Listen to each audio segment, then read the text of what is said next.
Greetings and salutations, everyone. Today we're going to be taking a look at the manifest destiny ideals of the early 19th century, the conflicts that the United States would get into during this time, specifically with the Barbary pirates and England.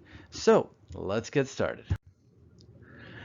The goal of moving westward had always been a present theme throughout American history, whether it's the colonists who wanted to do it, the statespeople who wanted to do it, or just the general idea of, hey, look, there's some more land.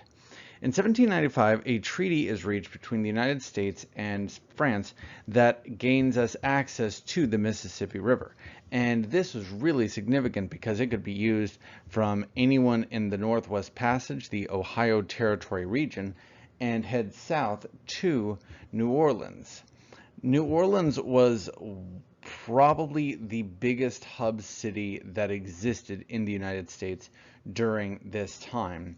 And Jefferson, as president, lucked himself into a situation where he wanted to acquire this as a port, and Napoleon was desperately in need of money for his wars in Western Europe. Napoleon was Emperor of France by this point, was going to war with England, needed a lot of money, had just lost Haiti, so agrees to sell us the Louisiana territories. And originally this was just the goal of acquiring New Orleans, the port city itself, and the deal ended up being for only 15 million bucks, half the nation. And this was huge because, let's see if I can go back. No, I cannot go back. Okay, well, I'm just moving forward. Because the idea of how big this nation would be was grand. At this point, we knew that it was large and we knew how big it was, but the idea that half of it that the nation had just doubled was amazing. The Lewis and Clark expedition happens at this point. The idea of moving forward and understanding what all lay in this new territory that was, slowly becoming one nation was it. But there's a lot of ironies that take place in this. I mean, Jefferson had always been a small government kind of guy. He had run on this idea. He had campaigned on it. He had, heck, even as a Secretary of State under Washington, advised against a large government capable of doing a lot of things. And when Hamilton wanted to take states' debts, assume them to create a national debt, Jefferson fought him a lot on that one. In the end, though, the purchase wouldn't have been possible without the Hamilton program. The executive branch's power to do this wouldn't have been possible without having a big government. Even the idea of buying this land was not really legal at that point. He had wanted to cut spending, ends up spending a fortune to buy this. Now, mind you, $15 million now is nothing, especially for all that land. But, in the early 19th century, it was, the entirety of the national budget. The Lewis and Clark expedition was met up by it was led famously by Lewis and Clark, two explorers, two frontiersmen, mountain men who campaigned to explore the area, and they were accompanied by traders and Native Americans and people who knew the region, cartographers, botanists, biologists, everybody. And the entire way that they go there, they are cataloging everything that they're seeing. One of the big caveats that came with all of this is what happened to free African Americans in the Louisiana territories. By and large, France had granted these peoples their freedom. Spain had done the same. But now that those territories fall under American jurisdiction, free African Americans actually end up losing a lot of their individual rights that they had enjoyed for so long. There's the map I thought it was. So you can see that Louisiana Purchase territory was really a substantial amount of land. The fact that all of that came about for 15 million bucks was, cha-ching. One of Jefferson's big things, and he took this from Washington, was avoiding foreign entanglements, foreign conflicts. And, he's only the third president, but, this happens under his watch anyways. The Barbary pirates were a piracy ilk out of Tripoli, which is northern Africa. And usually what they do, they show up, they harass some local ships, you give them some money, they go away. If you don't give them some money, they start doing what pirates do. So when they start harassing the American vessels and shipping within our area, we see this is a time to not just give them what they want, not just give them tribute so they go away. Jefferson creates and expands the Navy, something that he initially also didn't want to do and had campaigned against doing. The fighting against the Barbary pirates was not just isolated to keeping the pirate ships from attacking American merchant ships. We actually sailed to Tripoli itself. We sent ships to North Africa and blockaded the port city of Derna. And in doing this, this was a major pirate outpost as well as commercial hub for not only this part of Tripoli, but also for a large part of North Africa. The region is blockaded by the U.S. Navy, something that, again, Jefferson didn't even want in the first place, and then really realizes very quickly, holy cow, we kind of need this. Tripoli sues for peace. They agree that, the Barbary pirates will never again harass the United States. A couple of years later, they try to make a kerfuffle and end up not being able to. The U.S. Navy is able to defeat them again, and peace is restored. And that's great. That's super. What's not so great or so super is how the war between England and France is going. The Great British Empire was not winning this war as quickly as they thought they would, and they need more soldiers. Now, Napoleon's armies on land there's no stopping them. Napoleon's navy, though, that's a whole other thing. Napoleon's navy is very, very, very weak. So the British start, again, impressing American sailors, which means basically, capturing the ship, seizing the crew, and having both work for the British Navy. And if you don't like it and you try to fight back, then, you'll be labeled a traitor and you're thrown over the ship. So it's basically, if you don't fight with the British, you're going to die. And this continued to happen. At its height, 6,000 people were impressed by the British. And you might remember from earlier in this lecture that we had signed a deal with England saying we were going to halt trade with France, and England was not going to do this anymore. And not only do they keep doing it, they do it to this tremendous degree. So we ban trade completely with England and France. Our thought is we're just not getting involved in this. This is not going to be worth it at all. We didn't want to stand with France because, we'd have to send a navy across the Atlantic to fight. An army that we really didn't have on ships, that barely existed in the first place. And we didn't need to get caught up in that kind of conflict. After 2 terms, Thomas Jefferson steps down as president, and Madison becomes the 4th president of the United States. And this guy, he was a real shoo-in. I mean, this is one of the framers of the Constitution, Secretary of State under Jefferson. He had been one of the big names to watch since this nation was a nation. And he starts reopening trade with France. The idea is very simple. We didn't want to go to war with England, but we need to trade still. France had always been a good trading partner, England too, but England is kind of impressing American, sailors. So it's kind of hard to justify going to help them out.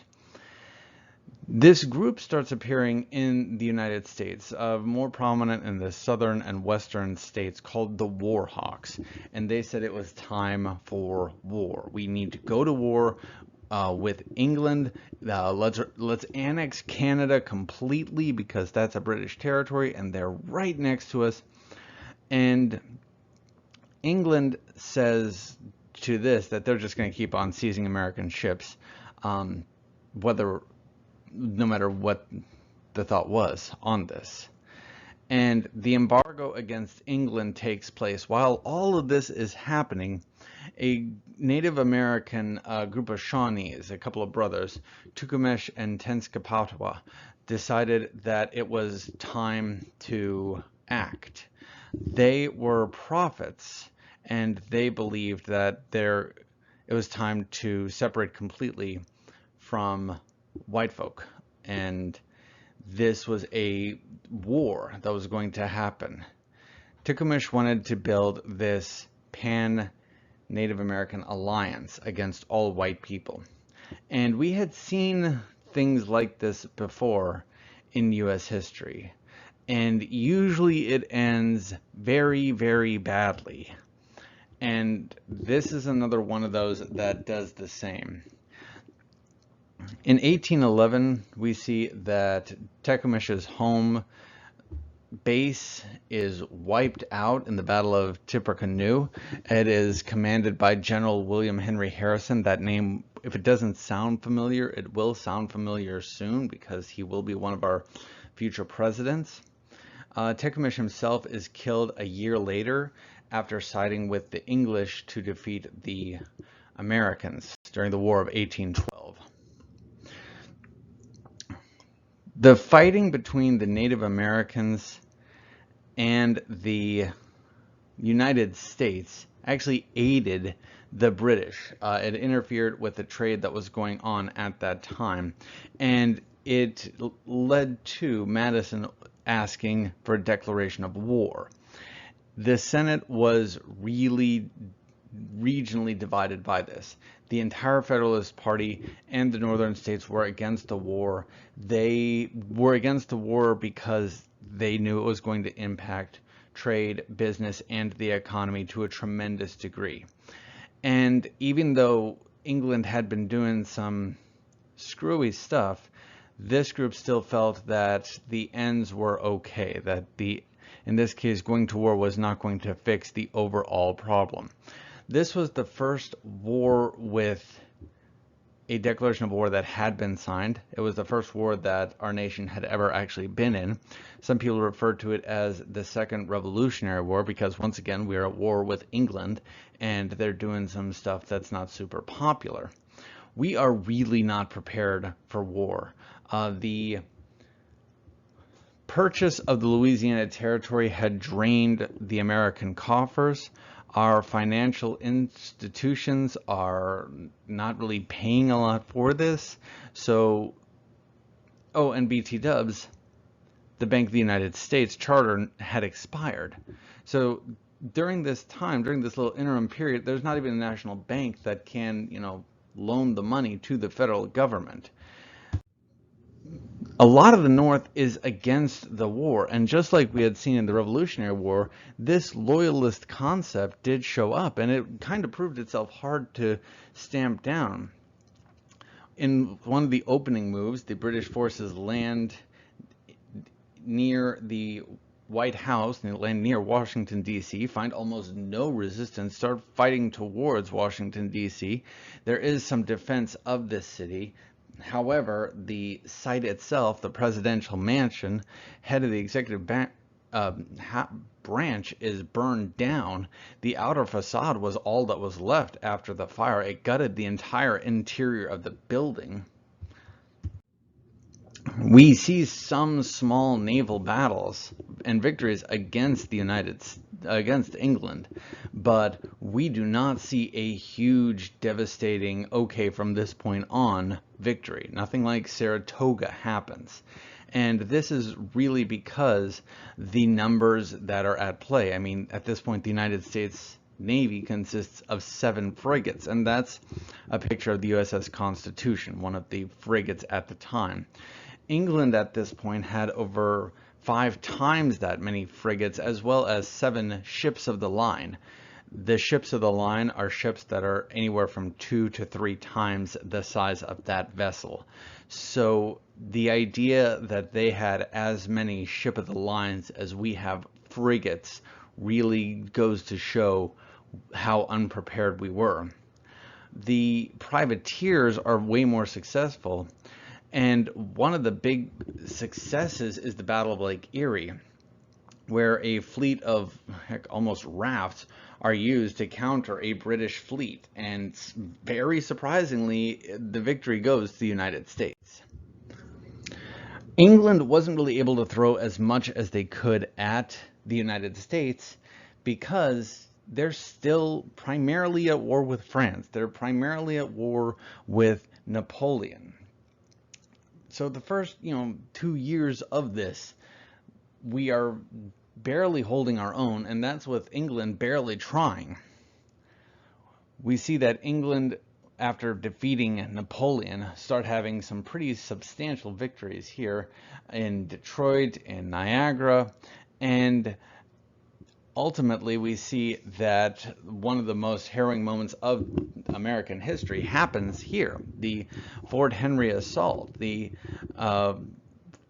British forces start bombing and blasting and artillery shelling Fort Henry, and it looks like the fort's gonna fall. But beforehand, the commander of the fort had ordered this giant American flag raised over the fort. And Francis Scott Key, who is currently a prisoner in a British ship during this battle, sees the American flag flying still afterwards, and writes the infamous poem, The Star-Spangled Banner, which becomes our national anthem. We see that the decisive turning point in the war is at New Orleans. Working with Native American allies, as well as his own forces and some pirates, this is a really crazy battle, Andrew Jackson is able to lead a battle towards New Orleans. And the victory here was the turning point of the war, because taking New Orleans for the British would have meant they could have controlled the entire southern hub of the states. But our victory here turned them back. Now, England agrees to a treaty that ends the war, but it is really worth pointing out this was the war was over for us. Yes, we do see that there were significantly more losses of the British than us and in this last battles, but we were barely holding our own, and England was realistically barely trying. So if this battle had lasted another 6 months or even another year, the history books would be written probably pretty differently. The popularity of the Battle of New Orleans was so significant that Andrew Jackson is kind of catapulted to being this national superstar. The final elements of the war was the fact that the Federalists are pretty much not going to be around anymore. The Federalist Party had never wanted the war, had stood against the war. They were kind of on the losing of popularity side anyways. Now that the war is over and it is an American victory, the Federalists are really not getting the kind of support that they had been and kind of needed to in order to stay afloat. This is the beginning of the period known as antebellum. It is a time period between the War of 1812 and the American Civil War. And the status quo of this time period is going to kind of shape the next 5 decades of American history. So, today we talked about the expansive policy of purchasing the Louisiana territories. We talked about war with some pirates as well as war with England. Hope you learned something. I'll see you next time.